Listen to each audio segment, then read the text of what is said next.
Jadi sekarang apa masalahnya?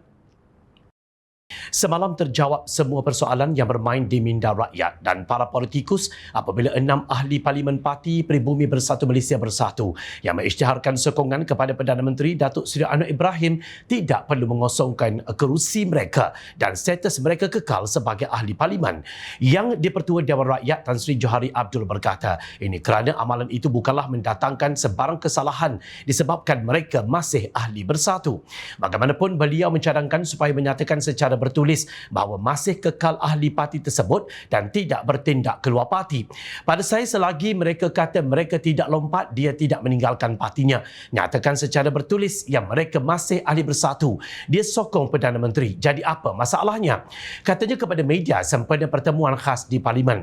Dalam pada itu, bagi mengelak sebarang konflik, Johari menawarkan ahli Parlimen tersebut sekiranya mereka ingin menukar tempat duduk di dalam Dewan Rakyat. Ada dalam peraturan mesyuarat juga hak yang di-Pertua Dewan Rakyat. Atas permohonan ahli Parlimen, saya boleh melayan permintaan mereka untuk tukar tempat duduk.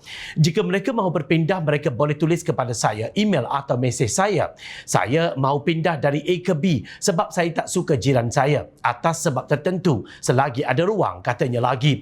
Berikutan itu, Setiausaha Agung Bersatu Datuk Seri Hamzah Zainuddin memutuskan meminda perkara 10 dalam perlembagaan parti bagi menghalang insiden sama berulang. Selain bersedia berdepan pilihan raya kecil PRK sekiranya berlaku pengosongan kerusi wakil rakyatnya yang diambil tindakan.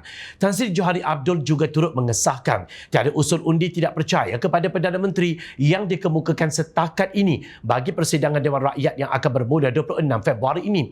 Tidak ada apa-apa surat permohonan untuk undi tidak percaya. Saya tidak menerima apa-apa pun sama ada dalam bentuk hitam putih, email atau panggilan. Maknanya sehingga ke hari ini tidak ada apa yang akan berlaku kerana saya tidak menerima apa-apa. Katanya dipetik bernama. Pertengahan Januari lalu, Perdana Menteri Malaysia Datuk Seri Anwar Ibrahim mencabar pembangkang supaya membawa usul tidak percaya di Parlimen jika mahu menumbangkan kerajaan perpaduan pimpinannya.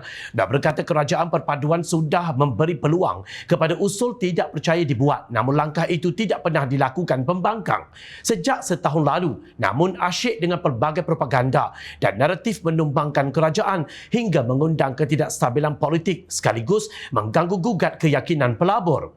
Dah lama kita tunggu usul tidak percaya, dah setahun. Hari-hari kita tunggu tetapi tidak ada.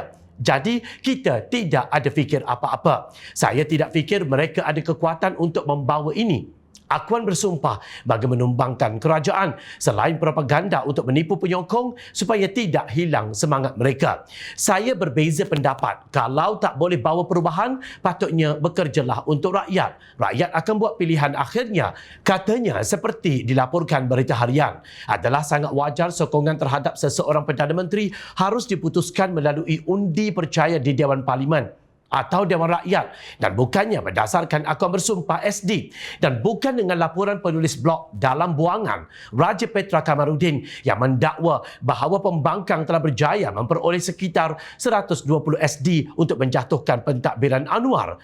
Bukan juga terpengaruh dengan dakwaan palsu kaki fitnah Cikgu Bat maupun kaki sembang cakap besar tapi manja gembeng si Ratu Naga.